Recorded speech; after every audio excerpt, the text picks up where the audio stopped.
guys. Hello. Bienvenue sur Chi Plateforme. Alors j'espère que vous allez bien. Nous sommes tout simplement ravis de partager ce moment d'échange de qualité avec vous. Alors avant de commencer, on aimerait tout simplement vous remercier pour tous vos partages, pour vos j'aime, pour vos retours constructifs qui nous ont énormément bénis et qui nous aident à nous améliorer et à vous proposer de la bonne qualité. Alors sans plus tarder, pour tous ceux qui ne nous connaissent pas, pour tous les nouveaux, je m'appelle Acer, étudiante, ambassadrice de Chi. Et je suis accompagnée de mes deux sœurs qui vont se présenter également. Alors. Moi, c'est Olive, étudiante et ambassadrice de Chi. Hello les gars, moi c'est Isabelle Ntela, fondatrice de cette merveilleuse plateforme étudiante, entrepreneuse et surtout servante de Dieu. Yes. Alors cet après-midi, on se retrouve tout simplement pour partager sur le thème du caractère. Qu'est-ce qu'est le caractère? Alors je suis entourée également je me mets aussi dedans 3 femmes de caractère. Alors qu'est-ce que Google nous dit concernant le caractère? Le caractère résume la manière dont cette personne réagit habituellement dans une situation donnée. On dit alors qu'elle possède tel ou tel caractère. On dit exemple d'une personne qui aime faire plaisir, que c'est une personne généreuse. J'aimerais que tu nous dises, Olive, comment se forme le caractère. On sait que le caractère est formé par l'endroit d'où on vient, l'environnement, l'éducation. Mais est-ce que tu peux nous expliquer en profondeur où se forme le caractère? Alors, il y a 2 moyens dans la formation du caractère. Donc, on a une partie qui est héréditaire, donc qui peut nous venir des parents, des grands-parents, de notre entourage. Donc, on va développer des traits de caractère qui sont similaires à nos parents, peut-être, ou à un membre de notre famille. Et ensuite, on a une deuxième partie du caractère qui est formée par rapport aux expériences de vie. Donc, les bonnes expériences et les mauvaises expériences qui se permettent de former un bon caractère. Après, ça peut déformer comme ça peut pousser à développer de très bons traits de caractère. D'accord. Isabelle, est-ce que tu peux nous dire, est-ce que les relations jouent un rôle sur nos caractères? C'est une très très très belle question parce que du coup aujourd'hui je pense que je suis très très apte à répondre à cette question vu le petit parcours qu'on a eu à vivre pendant une certaine période de ma vie. J'ai vraiment vécu ce qu'on appelle le caractère de celui qui est à côté de toi découle sur le tien. On dit souvent ou du moins dans notre génération, on a beaucoup de personnes comme ça qui se disent oui, je traîne avec elle, mais ça ne veut pas dire que je suis comme elle. Tu vois ce que je veux dire? Alors que indirectement, si, ça ne va pas se voir dès peut-être le début de votre relation, mais au fur et à mesure que vous allez tisser un lien, vous allez partager des moments, vous allez vous dire des choses peut-être dans l'intimité, vous allez voir indirectement ce que cette personne porte, le dépôt en fait qu'il y a dans cette personne, ça va découler sur toi. À une certaine période de ma vie, comme je disais, j'étais en train de me construire. J'étais très très jeune et je suis passée par une période super sombre. Non pas parce que j'avais pas hérité d'un caractère de mes parents qui portaient certaines valeurs chrétiennes, mais parce que je me suis attachée intimement à des personnes, donc indirectement j'ai été impactée par leur façon de réagir par rapport à diverses situations. Et quand on va dans la Bible, on se rend bien compte que à chaque fois que Dieu appelait quelqu'un, il l'emmenait à un certain détachement pour qu'il se retrouve du coup seul à seul avec Dieu, pour que Dieu puisse faire découler sa façon d'être, son caractère, son identité sur la personne qu'il avait appelée. Donc pour moi, je pense que pour pouvoir former un caractère sain, il faut trier les personnes autour, ne pas rejeter ceux qui sont autour en disant que nous on est supérieurs ou on est meilleurs, non.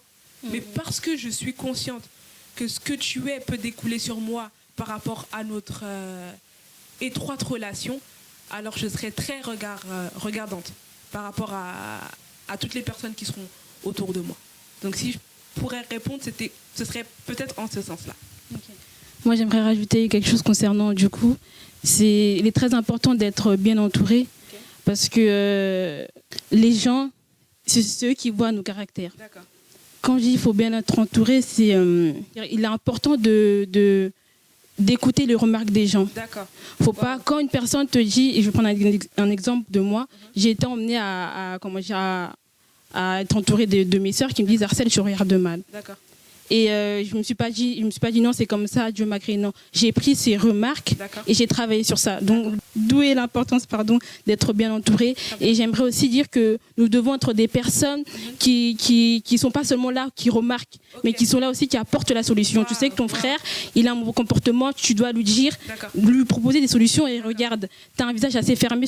Ce que je te conseillerais, c'est de sourire de temps en temps. Et à partir de ça, tu vas t'habituer. Moi, c'est ça des conseils qu'on m'a donné, de sourire. Et pas un sourire, voilà, mais de sourire et ça va aller tout seul. Des sourires quand t'es là. Voilà, non, pas des sourires forcés, mais de temps en temps, tu souris et tu vas voir que ton visage, petit à petit, c'est un travail, il va se desserrer. Donc voilà, ne pas des personnes qui remarquent, mais d'apporter la solution. Wow. Donc, voilà. Et c'est hyper intéressant parce que on va revenir sur quelque chose d'intéressant parce que moi, ça m'est déjà arrivé, vous me direz si ça vous est déjà arrivé, d'avoir eu cette remarque-là. Isabelle, en fait, je reviens exactement à ce que tu disais. Le regard, en fait. Les gens ont l'impression qu'on est mauvaise, entre guillemets. Bon, on ne l'est pas vraiment parce qu'aujourd'hui, Dieu nous a changés. Mais on peut comprendre que notre visage peut soit emmener la mort, ou soit emmener la vie. Est-ce que on vous a déjà repris sur l'expression, bon, Asser, elle a déjà témoigné, je ne vais pas la faire témoigner doublement, mais Olive, est-ce que ça t'est déjà arrivé qu'on te reprenne, qu'on dise, mais Olive, tu regardes trop mal. Bah, après, quand on s'approche, on voit que c'est une autre Olive. Oui, ça m'est déjà arrivé. Ouais. Après, que ça apporte carrément la mort ou la vie au travers un visage. Oui, peut-être une personne qui est triste, tu souris et tu lui souris, et puis son émotion change, peut-être, elle se sent confortée dans ça. Mais moi, ça m'est déjà arrivé en soi. On me dit, oui, tu regardes mal, alors qu'au final, quand on se rapproche de moi, on me dit, ah ben non, je pensais pas que tu étais comme ça. Donc, à vous tous qui jugez là par rapport au regard, peut-être, ou à l'aspect extérieur, peut-être qu'il faut chercher à creuser plus ou à avancer vers la personne. C'est ça. Pas rester sur le regard. Wow. Parce qu'au fond, c'est le regard, mais au fond, c'est un diamant, c'est un sucre. Wow. C'est un sucre. Ah. Si tu t'approches pas d'elle, tu vas pas savoir. Tu vois. Très bien. Ok, d'accord. Olive, dis-nous comment faire face à la manifestation des mauvais caractères. Comment faire face à la manifestation des mauvais traits de caractère ? Alors pour moi, je pourrais dire qu'il faudrait commencer par prendre une décision. C'est important de prendre la décision parce qu'on se rend vite compte que Dieu ne commence pas totalement à agir pleinement tant que tu n'as pas pris la décision de t'engager complètement. Dieu, il attend toujours que tu t'engages complètement pour pouvoir travailler avec toi et avancer avec toi. Remarquez déjà, faire un état des lieux un peu, de connaître tes mauvais traits de caractère, les accepter, parce que la première étape de la délivrance, c'est de reconnaître qu'il y a quelque chose qui ne va pas. Très bien. Et ensuite, prier Dieu. Tu as fait l'état des lieux, tu as vu ce qui n'allait pas, prier le Saint-Esprit, parce que c'est le Saint-Esprit qui guide, et c'est le Saint-Esprit qui aide surtout à changer ces mauvais traits de caractère-là. Ça va ressurgir, ça va revenir. Tu peux prendre la décision, et ensuite, ça revient, ça se remanifeste. C'est toujours comme ça. Même la Bible dit, le juste, 7 fois il tombe, mais 7 fois il se relève. Et c'est pour tous les chantiers de notre vie. C'est pour tous les domaines, même pour le caractère qui est très important. Donc voilà, s'accrocher au Saint-Esprit, prendre la décision d'abandonner. Si c'est la colère, si c'est la timidité, si c'est des choses, s'engager à faire des choses aussi qui vont te pousser à aller à l'encontre de ces mauvais traits de caractère. Si par exemple tu étais quelqu'un de très colérique et que tu parlais beaucoup quand tu manifestais la colère, essayer d'être un peu plus en retrait, de prendre le temps de se taire aussi. Si tu étais timide, de faire des choses qui te poussent à aller à l'encontre de ta timidité, à t'exposer un peu plus. Donc toujours chercher à aller à l'inverse de ce mauvais trait de caractère. Ne pas stagner sur les mêmes positions de si je suis timide, je me cache. Si je suis peut-être, je sais pas, si tu es quelqu'un, parce qu'il y a beaucoup de traits de caractère, tu peux être avare aussi, et c'est des traits de caractère qui sont compliqués à traiter. Par exemple, quelqu'un qui est avare, qui a du mal à partager, il a du mal à le reconnaître qu'il ne partage pas. Donc c'est vraiment le Saint-Esprit, comme ma sœur l'a dit aussi, et écouter ce que les autres disent. C'est pour ça que l'entourage aussi, c'est important. Et je dirais aussi par rapport à l'entourage, faire attention. tu as dit de faire un tri. C'est important de faire le tri.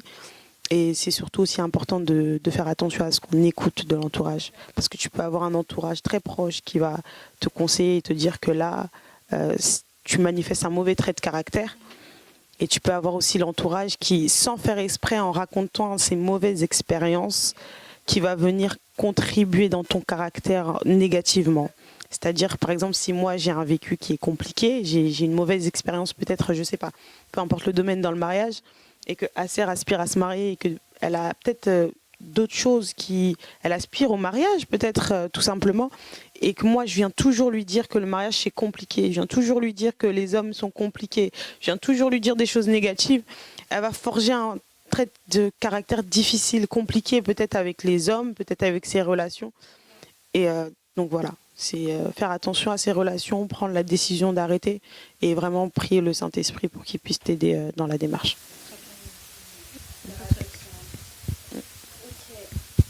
Isabelle, dis-nous comment travailler son caractère. Déjà, avant de répondre à cette question, j'aimerais revenir sur ce qu'elle a dit, Olive. C'est hyper intéressant ce qu'on est en train de dire là. Tu sais, parfois, quand on va, par exemple, Olive, elle a un problème dans son mariage, comme l'exemple qu'elle a donné, et elle va se confier, par exemple, à Serre qui est dans le chemin du mariage. On ne se rend pas compte, peut-être indirectement, on est en train de donner des charges à une autre personne. C'est bien de se confier. C'est bien d'avoir quelqu'un, une oreille, parce qu'on aime ça. Surtout, nous les femmes, on aime avoir cette oreille, cette amie en fait, à qui on dit tout, à qui, que ce soit ta soeur dans le sang ou une amie de longue date, on a cette capacité-là, cette facilité-là à pouvoir s'exprimer par rapport à ce qu'on ressent. Mais indirectement, on peut faire entrer la personne qui est en face de nous, notre amie, notre sœur, à dévier en fait dans sa destinée, tout simplement parce qu'on est en train de lui donner des charges. Alors peut-être à une chic qui est en train de nous regarder ce soir, on aimerait te dire, ne verse pas toutes tes charges en fait sur ton ami. Yes. Tu as ton vécu, tu as tes souffrances, mais s'il y a une personne qui peut t'écouter mieux que ton ami, c'est Jésus en fait. C'est Jésus. Yes. C'est Jésus. Et je pourrais dire même de ne pas toujours tout prendre. Comme tu as dit, surtout nous les femmes, c'est ça, entre nous on se dit tout, et on prend tout. Tu peux avoir une amie, c'est compliqué, les relations elles sont compliquées, tu sais, on peut rester toujours ensemble, et c'est pas pour autant qu'on s'écoute dans tous les conseils. Au bout d'un moment, on a toujours une amie qui, quand elle a du mal à accepter les conseils, elle a du mal à les prendre. Elle fait des choix compliqués et quand ça marche pas, elle vient et elle déballe sur toi. Et elle a le temps parce que quelqu'un qui se décharge. C'est pour ça que Dieu il aime qu'on se confie en lui parce que on vient déposer les fardeaux. Il a dit vous tous qui êtes chargés et fatigués, venez à moi. Il aime que nous on vienne déposer les fardeaux chez lui, en lui, parce que lui il sait comment il va les traiter. Une personne qui se décharge, qui se confie, elle enlève un poids qu'elle vient déposer chez la personne qui va régler. Maintenant le poids il tombe dans les mains de qui? Moi, si je viens récupérer les poids de Acer dans ses relations, c'est compliqué. C'est moi-même qui commence à porter le poids des relations de Acer. Et ça, c'est... Combien de personnes ont raté des mariages à cause de ça? Parce que tu prends tout. Combien de personnes ont raté des relations, des opportunités professionnelles à cause de ce que j'ai entendu, le poids que j'ai entendu des autres? Ça peut être pour le travail. Je sais pas, tu entends toujours qu'il y a des hypocrites au travail, que le milieu du travail, c'est compliqué. Toi, tu viens toujours me dire ça, mais toi, tu travailles. Moi, je travaille pas. Au lieu de m'encourager, de me dire d'être dans la foi, de persévérer, de prendre le dessus sur ces choses-là, tu me dis rien. Toi, tu viens seulement te déposer chez moi. Voilà. Et je me confie, je te conforte, mais c'est moi qui reste avec ça. Et si je fais pas attention de prier, c'est moi qui va porter des charges. Et ça reste dans l'âme. Et ça reste en toi. Et ça te détruit toi. Ça crée des blessures intérieures alors que c'est même pas ton histoire. Voilà. Waouh. Garde ton cœur plus que toute autre chose parce que c'est de là que viennent les sources de la vie. Garde ton cœur. T'es pas plus médecin que Dieu. T'es pas plus médecin que Dieu. On va continuer. Comment travailler son caractère. Alors on parlait tout à l'heure avec Olive des manifestations de ces traits de caractère qui ressurgissent à des moments M par rapport à peut-être des traumas, par rapport à des blessures et toutes ces choses. Mais il y a aussi ce trait de caractère qui ressurgit pas qu'à des moments M, mais qui est là constamment en fait. On sait que non, cette personne elle est comme ça, on sait que non, elle sert. Donc c'est une colérique, donc on sait qu'elle sert. Mais voilà, je pense que peut être difficile, mais je pense que c'est possible par la grâce de Dieu. Et ce qui est drôle, vous savez, l'humain, pour traiter une maladie, il va aller chercher quelque chose qui est contraire. En fait, il va aller chercher une substance qui sera contraire à cette maladie pour pouvoir guérir la maladie. Mais Dieu, dans sa manière de faire, si moi, par exemple, j'ai un trait de caractère lié à la timidité ou à la colère, ben, le Seigneur, il viendra mettre exactement des personnes qui viendront me faire péter un plomb. C'est exactement ça, c'est vrai. Tu vois, et c'est bizarre, mais Dieu, pour traiter ton caractère, il va choisir une personne humaine comme toi. Une personne qui viendra te faire péter un plomb, tu vas te poser des questions, mais Seigneur, où tu veux m'emmener? Tu vois ce que je veux dire? Et souvent, quand on est face à certaines de ces situations, on se dit que c'est pas Dieu. Alors que c'est Dieu. On est dans une année où nous, personnellement, on essaye de voir Dieu dans tous les événements qu'on est en train de vivre. Et on veut être capable aussi, pour traiter notre caractère, être capable de voir Dieu dans la personne qui a en face de nous. Je suis peut-être timide, mais Dieu m'expose à des gens qui vont toujours me pousser à parler. Vas-y, prends le micro, Olive, prends le micro. Asser, prends le micro. Comment ça, t'es timide? Aujourd'hui, c'est toi qui vas prêcher. Tu vas te poser des questions, mais pourquoi mon pasteur, il m'incite à faire des choses alors qu'il sait très bien que de base, je suis timide? Comment Tu parles de toi, là.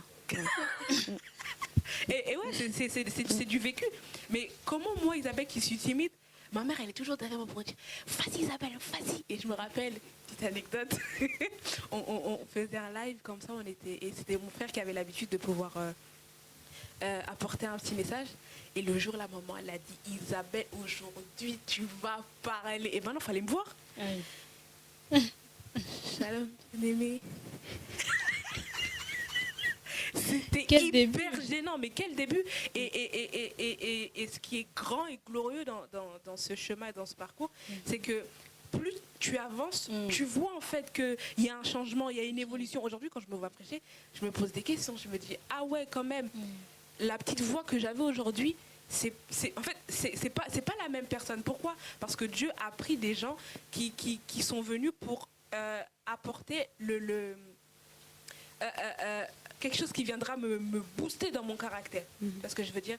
Donc pour moi, l'autre, accepter l'autre avec ses failles, avec son trait de caractère, parce que peut-être pour traiter mon trait de caractère, Dieu va utiliser le caractère de l'autre.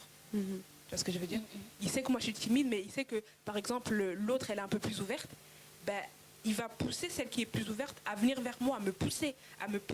Mais je me pose la question, c'est elle en fait qui a toutes les qualités entre guillemets pour pouvoir s'exposer. Pourquoi elle m'emmène moi à emmener tenir le micro? Ben, on doit être capable de comprendre que peut-être c'est Dieu derrière qui veut nous emmener à évoluer, à grandir, à être transformé et à prendre en maturité. Du coup, j'aimerais reprendre comment travailler son caractère. Des points pour une fille qui souhaiterait travailler son caractère. On prend tous le stylo. Qui m'ont aidé, comme je le dis toujours. Ma vie, c'est un témoignage, donc je le crois fortement que ça peut bénir une personne. Comment travailler son caractère? Avoir un caractère qui est prêt à changer. Pour désirer le changement, il faut avoir un cœur. Tant que ton cœur il désire de changer avant. Ensuite, comme je l'ai dit dès le début, écouter les remarques. Si vous nous aidez à nous améliorer, c'est très important. Donc les personnes qui disent non, comme j'ai dit au début, je suis comme ça, j'ai grandi comme ça, non. Écoute les remarques, ça va t'aider. Et Dieu passe, comme il a dit, Dieu passe, il parle de toutes les manières. Si tu as mis cette personne dans ta vie, c'est parce qu'il sait pourquoi. Donc vraiment rester attentif aux remarques et prendre les remarques avec soin, quoi. Et ensuite, identifier les causes. Et étudier la parole. Comme on a dit, la parole, elle enseigne, elle éduque. Donc n'hésitez pas à, si tu sais que ton trait de caractère, c'est la colère, n'hésite pas à lire des versets pour traiter cette maladie, parce que clairement, c'est une maladie, la colère. Tous les mauvais traits de caractère, c'est une maladie. Donc la parole, elle étudie, la parole, elle éduque. Donc n'hésite pas à prendre la parole, à méditer dessus. Et ayez foi en votre changement. Il faut que tu aies foi que tu vas changer. Peu importe le temps, peu importe, ça va être difficile. Il y a des moments où tu vas y arriver, des moments où tu vas retomber, mais continue à avoir la foi que tu vas y arriver. Un jour, tu vas y arriver. Donc voilà les points pour une fille qui souhaite arranger, qui souhaite avoir un bon caractère. Donc voilà les points à noter. Mais attends, Acer, je t'arrête un peu. Olive, je vais te poser une petite question. Est-ce que ça t'est déjà arrivé? Moi, ça m'est déjà arrivé. Tu sais qu'il y a quelque chose en toi que tu dois changer. Et c'est ton moment de méditation, ton moment avec Dieu. Et tu tombes sur un verset qui vient exactement te briser sur le moment même. Ça veut dire que tu as peut-être eu une altercation dans le passé où on était colérique, on était timide, on avait peut-être des traits de caractère qui étaient mauvais. Mais, exemple, tu as eu une altercation peut-être avec ta soeur, ton frère, et toi, tu es dans ta position de colère. Parce qu'on a dit que quand on est colérique, on veut entendre personne. C'est nous qui avons raison. Et c'est le mensonge du diable qui vient nous dire qu'en fait, on a raison et que toutes les personnes autour ont tort. Est-ce que tu t'es déjà tombé sur un verset qui vient te briser dans ta position d'orgueil? Alors, moi, ce que je pourrais dire, c'est que ça arrive même pas que quand tu es colérique. Parce que ça m'est arrivé il n'y a pas longtemps en plus. Il n'y a pas longtemps. Non, mais pour dire la vérité et pour permettre à quelqu'un qui se dit peut-être que c'est que dans la période où je prie pas que ça va arriver. Tu sais, en tant que chrétien, on va se dire la vérité, il y a des types de prédications sur le coup, on l'a tous vécu ce moment-là, tu n'as pas envie d'écouter. Tu sais, tu regardes... Le type de... Non, mais, ouais, et t'éteins. Et tu regardes pas. Parce que tu n'as pas envie. Mais le chrétien, c'est quelqu'un qui est courageux. Le chrétien, c'est quelqu'un qui affronte. On dit toujours que, tu sais, quand on parle des chrétiens, que c'est ceux à qui on peut tout faire, on peut tout coller sur la peau. Mais si t'es pas fort, t'es pas un réel chrétien. Dieu, il aime que tu prennes force, en fait, quand tu sais qu'il est avec toi. Parce que ces choses-là, c'est que pour les forts. C'est pas les faibles qui peuvent faire ça. Tu sais, quand tu as une prédication peut-être qui te fait mal, ou par exemple on te demande de pardonner à quelqu'un et que toi, pour toi, tu peux pas pardonner, et que tu tombes sur ce type de prédication qui te dit que parfois le mal, ça s'arrange en faisant le bien, t'as pas envie d'écouter ça sur le coup. Ouais. Mais c'est Dieu qui par la semence qu'il a commencé avec toi, en toi, qu'il a mis en toi et qui grandit, c'est ça qui va te pousser à aller regarder jusqu'au bout. Tu sais, j'étais étonnée. J'ai écouté la prédication, je me suis mis devant mon téléphone comme ça, j'étais dans le train, j'ai enlevé. J'ai pas voulu écouter jusqu'à la fin. Et ça te travaille parce que tu as une relation avec Dieu, tu vois. Tu sais que c'est Dieu qui te parle.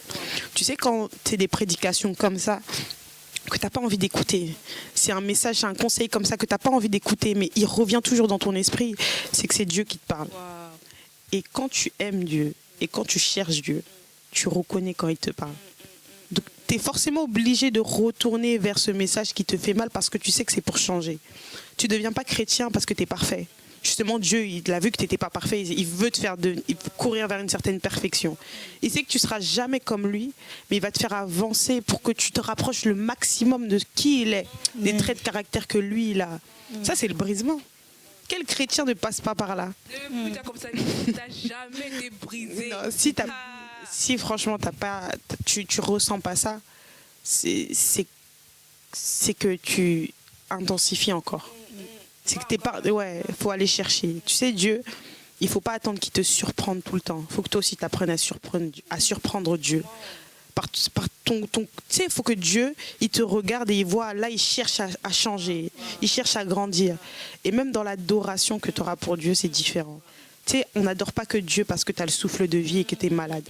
Tu adores Dieu parce que tu vois comment Dieu est grand quand il change ton caractère, tu vois. Quand tu abandonnes certaines choses qui sont en toi et tu te dis, moi-même, j'aurais pas eu la force. Mais c'est Dieu, tu vois.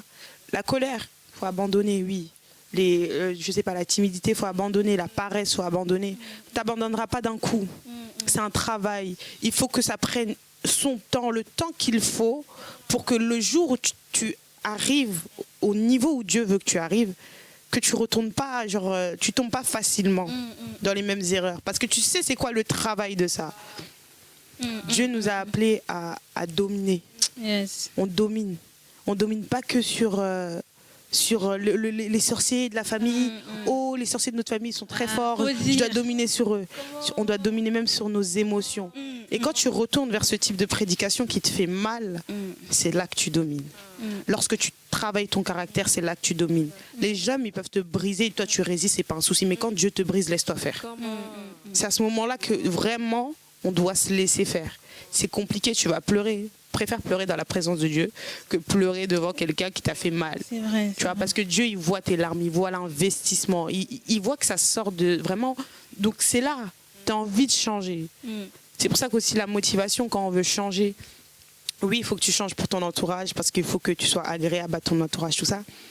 Mais change pour Dieu. Change pour Dieu, parce que c'est lui qui retient réellement. C'est lui qui voit l'investissement. Tu sais, il y a des fois, tu peux dormir avant de dormir comme ça et tu te souviens d'un mauvais trait de caractère que tu as manifesté dans la journée, que peut-être les autres n'ont pas vu, mais toi, tu as vu. Et tu sais que ça n'a pas plu à Dieu. C'est Dieu qui travaille comme ça. C'est Dieu qui... Quand tu as une relation avec Dieu, c'est Dieu qui te permet de voir tout ça. C'est pas des choses que tu verras tout le temps. Faut pas croire que tout ce que tu vas vivre dans la vie chrétienne, c'est fait pour être exposé aux yeux de tous. Le plus fort et le plus profond, le sujet de la vraie adoration, c'est ce que tu as vu quand il n'y a que Dieu et toi qui a compris ça. On peut être 3 ici sur le plateau, mais je vois un événement que je sais que c'est Dieu qui m'a parlé sur cet événement et que les autres ne voient pas. Donc, changeons pour Dieu. Ces types de prédications, c'est des appels. Quand tu sens que tu n'as pas envie d'écouter, c'est que tu dois écouter. C'est vraiment ça. Quand t'as pas envie d'écouter, c'est que Tu dois écouter. Quand t'as pas envie d'écouter, c'est que tu dois écouter. Désolée, mais là, tu dois écouter. Présentatrice, tu peux continuer. Changeons pour Dieu, vraiment. T'as tout dit, hein. Changeons pour Dieu, c'est vrai, c'est très profond. Merci, la sœur Olive. Waouh. Alors, on continue. Les conséquences d'un bon caractère et les conséquences d'un mauvais caractère. Attends, est-ce que tu penses... je suis désolée, je t'inquiète sur ça. Est-ce que tu penses que avoir un bon caractère a des conséquences et avoir un mauvais caractère a aussi des conséquences? Oui, avoir un bon caractère t'emmène à avoir des grandes... pas à subir, t'emmène à avoir des grandes responsabilités. Avoir un bon caractère, tu actives certaines bénédictions sans pour autant prier, parce qu'il y a des bénédictions où tu pries, mais il y a des bénédictions où tu n'es pas forcément prié parce que tu as un bon caractère, parce que tu es une bonne personne, tu attires cela. Avoir un bon caractère incite les personnes à être reconnaissants du bien que tu leur as fait sans pour autant le dire ou voilà ou le demander. Très bien. Avoir un bon caractère, ça t'ouvre plusieurs portes dans tous les domaines de ta vie, professionnellement, spirituellement, toutes les portes. Tu sais que dans une entreprise, je prends un exemple, dans une entreprise, tu arrives, rien que le fait de... Tu n'as même pas fini, exemple, comment on dit, l'entretien, mais juste par ton aspect, par ton ce que tu dégages, tu es reçu. Tu vas pas comprendre, tu vas te dire Seigneur, mais je n'ai pas prié, mais parce que tout simplement, tu attires en fait. C'est ce que tu attires. Et le mauvais côté du coup le mauvais côté d'un mauvais caractère, ça attire le péché. Ça va t'emmener à avoir certaines idées, certains mauvais comportements du coup. Un mauvais comportement qui n'a pas eu lieu d'être. Ça va, comment dire, tu vas vivre le rejet, avoir un mauvais comportement. Tu sais que tu vas, dans mon entourage, je connais une personne, elle n'est pas obligée de parler, mais rien que par sa présence, les gens ils se retirent. Pas parce qu'elle est mauvaise, mais parce que ce que tu dégages, comme on a parlé du visuel, parce que ton visage fermé, mais non seulement ça, dès que la parole sort, tu dis ah ouais, donc je me suis pas trompée. Donc avoir un mauvais comportement, tu vis le rejet, tu vis l'abandon et tu rates certaines opportunités, quoi. Certaines opportunités. Donc c'est vraiment le travail du diable de créer en nous des mauvais caractères parce qu'il sait que ça va nous emmener à nous retrouver seuls et une fois seul, il pourra nous attaquer. La plupart du temps, on tombe dans le péché, dans le meurtre, l'addiction, la pornographie, etc. C'est parce que on a laissé le diable en fait créer quelque chose en nous. On a donné l'accès. C'est ça. Et après, on se retrouve seul. Et une fois qu'on est seul, on n'a pas. La Bible est claire, elle dit priez les uns pour les autres parce que Dieu sait que moi j'ai besoin de la prière d'Olive. Il sait qu'Olive a besoin de la prière d'Acer. Olive, elle a sa relation avec Dieu, son alliance avec Dieu. Mais la prière d'Acer va permettre à ce qu'Olive puisse aussi être soutenue spirituellement. Tu vois ce que je veux dire? Donc, peut-être à une fille qui est en train de nous regarder ce soir, inciter à être entourée. On ne dit pas, voilà, on ne vient pas contredire le fait que tu dois trier, non? Parce qu'aujourd'hui, on est beaucoup comme ça. Je suis solo, je fais mon chemin solo, je rentre dans ma destinée solo, je n'ai pas besoin des gens. Tout le monde a eu besoin des gens. Et puis d'ailleurs, Dieu ne descendra pas physiquement pour te faire entrer dans ta destinée. Pour te faire entrer dans ta destinée, il passera par un homme. Donc voilà. J'aimerais rajouter le travail du caractère, c'est pour tout le monde. Que tu sois ouin, c'est pour tout le monde le travail du caractère. Donc tout le monde dit pas bon comme mauvais. Tu peux avoir un bon caractère, mais tu décides de l'améliorer encore plus. Comme avoir un mauvais, tu décides de passer au bon. Donc le travail de caractère, tout le monde. Tout le monde. Donc voilà, c'est très important. J'ai beaucoup aimé ce qu'elle a dit aussi, du coup, par rapport aux responsabilités. Tu sais, on peut être comme ça, on est au travail, ou on est à l'église, et on se rend compte que c'est toujours une personne qui est retenue pour faire telle chose, pour faire telle chose, pour faire telle chose. Et souvent, voilà, comme ma sœur a dit, c'est peut-être pas la prière, c'est peut-être pas l'onction, parce que nous, dans cette génération qui fonctionne, voilà. Mais ça peut juste être parce que quand elle est là, on sait que ça va bien se passer. Tu vois ce que je veux dire? On sait que l'atmosphère, elle sera incroyable. Mais toi, si on te met seulement là, on te pose là, on sait que ça va sortir. Oh non, tel avait dit ça, tel avait... Donc, comme quoi la responsabilité, elle s'attire aussi par le bon caractère. J'ai beaucoup aimé. Et surtout le côté où tu as dit qu'en fait, il n'y a aucune porte qui résiste au bon caractère. Toutes les portes qui sont autour de nous sont influencées par la personne qu'on est. Si on est une bonne personne, on a un bon caractère, on développe, j'aime pas trop dire ça comme ça, mais des bonnes ondes. On va dire, Isabelle, toi, t'es rentrée dans une secte, quoi. Mais voilà, aucune porte peut rester fermée si tu sais faire le bien, tu sais manifester la personne de Dieu quotidiennement. J'aimerais rajouter quelque chose par rapport aux responsabilités.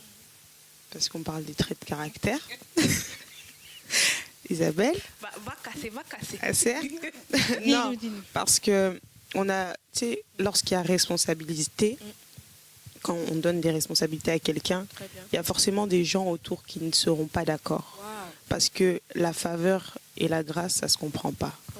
Sauf que la grâce et la faveur, ça s'attire par le caractère que tu manifestes. On ne comprendra pas pourquoi tu as quelque chose que quelqu'un qui a les mérites d'avoir, tu as, alors que toi, tu n'as pas. Et c'est ce qui va faire naître la jalousie. Parlons, et c'est un trait de caractère. Le complexe. C'est un trait de caractère. Trait de caractère que tout le monde, parce qu'on aime bien mettre les gens, oh, elle est jalouse, lui, elle est complexée, ceci, ça. Mais tout le monde, c'est un sentiment au début. Ça devient un trait de caractère quand on nourrit. Tu vois ce que je veux dire? Et c'est de comprendre ces choses-là. Tu sais, on devient jaloux et complexé quand on n'est pas à sa place. Quand on ne fait pas les choses qui nous sont destinées. Tu vois, on parlait de l'identité et tout ça. Mais la jalousie, par exemple, par rapport aux responsabilités qui ont été confiées à quelqu'un d'autre, elle va naître parce que toi, tu n'arrives pas à comprendre que tu as autre chose à faire pour l'instant. Tu vois ce que je veux dire?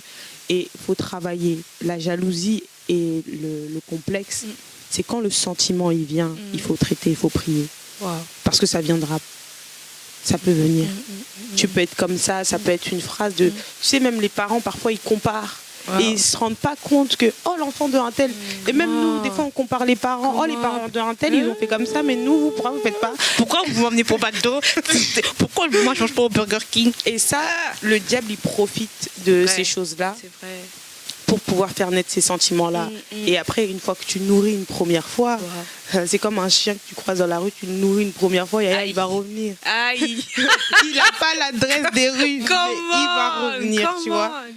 Et c'est ça. Le diable, il présente toujours. Il te présentera toujours des choses à n'importe quel moment. Surtout pour le trait de caractère, il va te présenter beaucoup de sentiments, beaucoup d'occasions. Même Jésus, quand il est parti jeûner, il est venu lui présenter. Donc, lui, c'est votre présentation. Ah là là. Il vient, il te présente tout. Hein. Moi, j'aime bien ce verset parce qu'il nous explique bien qu'il a tout présenté. Il a présenté le monde. Il a même présenté à Jésus, fils de Dieu, la nourriture. En pensant qu'à cause de ça, il allait les étourner. Il a tout présenté. Le diable, il te présentera tout. Et c'est quand tu vas comprendre que le diable présente tout, que même une fraction de seconde, un chrétien, tu dois rester concentré. Comment C'est quand on comprend ça qu'on se rend compte que quand la Bible disait prier sans cesse, prier sans cesse. C'est pas des C'est ça. C'est ça, c'est ça. Présentatrice, comment J'aime bien. Waouh, quel retour. On est là. Excusez-moi. Donc, la dernière question pour clôturer. Le caractère est un choix ou une contrainte par rapport, comme on l'a dit, à l'endroit où on va parler plus par rapport à nos parents. Nos parents, on sait que nos parents, ils ont des traits de caractère bons comme mauvais, comme nous tous. Mais comme je disais, est-ce que c'est un choix? Parce qu'on sait qu'on hérite, c'est ça le mot, on hérite certains traits de caractère de nos parents, de nos mamans comme papa. Mais j'aimerais te poser la question, Olive. Selon toi, contrainte ou choix? Pour moi, c'est d'abord une contrainte. Parce que forcément, on développe des traits de caractère par rapport aux traits de caractère de nos parents, de notre entourage, de l'environnement dans lequel on a grandi, qui va faire en sorte que, voilà, on va développer des traits de caractère. Il y a ce qui est héréditaire aussi, qu'on hérite du coup. Donc, on ne peut pas le changer. Une contrainte, elle est là. Donc, on est exposé à cette contrainte. On est obligé de faire face à ça. Mais je pense que cette contrainte, elle est là. Mais ça devient un choix lorsqu'on s'attache à Christ. C'est là ce que tu fais le choix. On nous a donné le choix entre la vie et la mort. C'était un choix aussi. C'est pour ça que tout à l'heure, je parlais de décision. Parce que c'est une décision qu'on doit prendre. On a une première nature, mais on essaie de se rattacher à la nature de Christ qui a des vertus, avec des bons traits de caractère, comme la patience, la compassion, l'empathie, tout ça. Et c'est en prenant la décision de... Donc ça devient un choix quand tu as découvert qui est Christ, que là tu fais le choix de devenir. Tu fais le choix de devenir patient.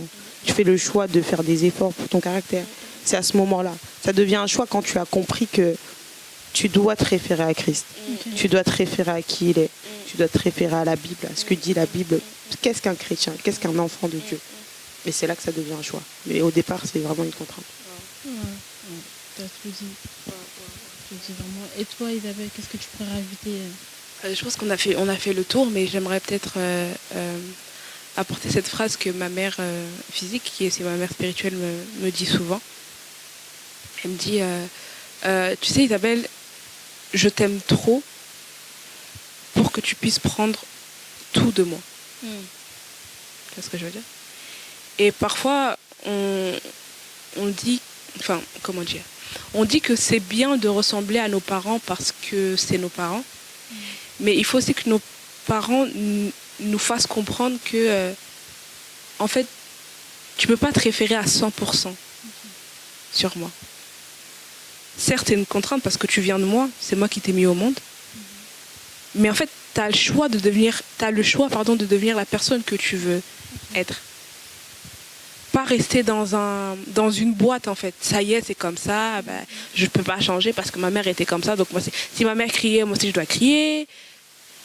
Si ma mère parlait fort avec les téléphones, moi aussi je dois parler fort. Non. Ils doivent nous faire comprendre qu'on a aussi le choix de devenir ce qu'on veut être. On n'a pas grandi dans le même environnement. Ils étaient peut-être en Afrique. Nous, on a grandi ici. Donc, laisse-moi devenir la personne que je veux être. Je veux pas dire qu'on doit bafouer les vertus et les valeurs qu'on a reçues de nos parents. Mais ça y est, en fait, c'est mon histoire. Je veux l'écrire. Demain, tu partiras. J'aurai mes enfants. Je voudrais aussi leur donner ce que moi je suis. Certes, dans le côté contrainte, il y a quelque chose qui va passer certainement. Peut-être c'est la ressemblance. Ou il y a quelque chose qui va passer, c'est sûr et certain. Mais il faut qu'il y ait une partie qui vient spécialement de moi. De ce côté-là où je me suis construit moi-même pour pouvoir aussi voir mes enfants évoluer comme moi je veux. Et surtout, selon ce que Dieu veut. Wow. Selon ce que Dieu veut, comme la sœur Isa l'a dit, et ce que la sœur Olive elle a dit, réfère-toi au meilleur exemple qui est Christ. Cherche à savoir quel est son trait de caractère, pouvoir t'appuyer dessus et être tout simplement la personne que Dieu veut que tu sois. Alors, Méchi, j'espère que ces moments d'échange vous ont bénis, parce que nous, on a été bénis. On a été également ravis de vous retrouver, parce que c'est vrai que ça faisait un petit long moment. Donc, voilà, on va finir dessus. Le diable a voulu nous travailler là, voir si on avait encore certains traits de caractère du passé.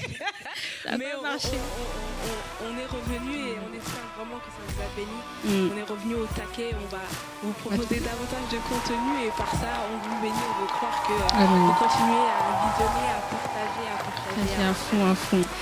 Chi.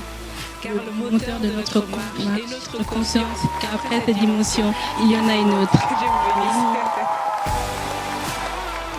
Féminité, personnalité, onction, caractère, dimension, douceur, soumission, éducation. Ainsi sont les maîtres mots qui définissent cette plateforme. Les messagères de bonnes nouvelles sont une grande armée. Ne les voyez-vous pas? Chi.